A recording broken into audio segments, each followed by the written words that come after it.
Gazing at the horizon, the entire mountain was pitch black.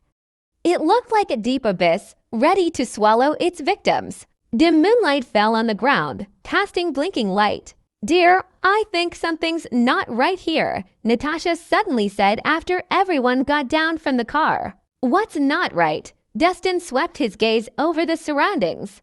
He began to survey it carefully. "It's too quiet." Natasha shook her head. A mountain should be teeming with animals, but if you listen closely, you can't hear a single sound. Her intuition was telling her that something was amiss. "Miss Hammond, it's already dark. The animals have to rest too, right?" "What's strange about it?" Nelson said, unconcerned. "Don't you know that many animals are nocturnal?" Natasha frowned slightly. Really, Nelson was dumbfounded. He never graduated middle school, so he really hadn't known. Wait, suddenly, Dustin's eyes widened. He noticed a faint glimmer of light in the dark forest.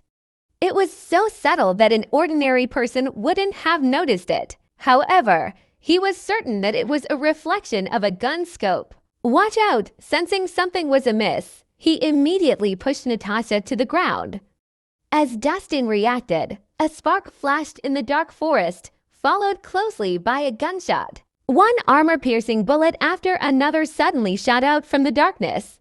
They narrowly missed Dustin's body. It ended up hitting the car instead. With a loud boom, there was another explosion. The entire car was riddled with holes. The sheer impact was causing it to sway from side to side.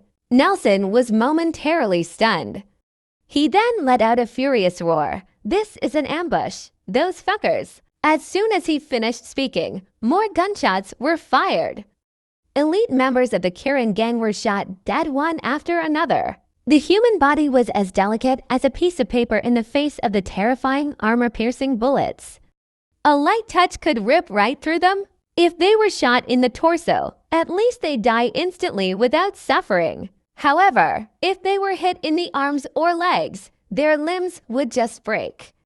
Then they'd die of blood loss after a long bout of agony. In the span of a few seconds, over a dozen Kirin gang members fell. Wails and cries filled the air. Not just that, after the gunshots were fired, two rows of cars suddenly switched on their headlights along both sides of the roads. They were all black Jeeps that were growling like beasts. They began to surround them. The people in the cars were firing bullets nonstop. "Cerise, we were tricked. This is a trap." Watching his brothers die one after another, Nelson flew into a rage. Dustin made a quick decision. Get in the car now. Get Miss Hammond out of here safely. "What about you?" Natasha frowned. "These people can't hurt me. You leave first." "I'll be right behind you," Dustin urged.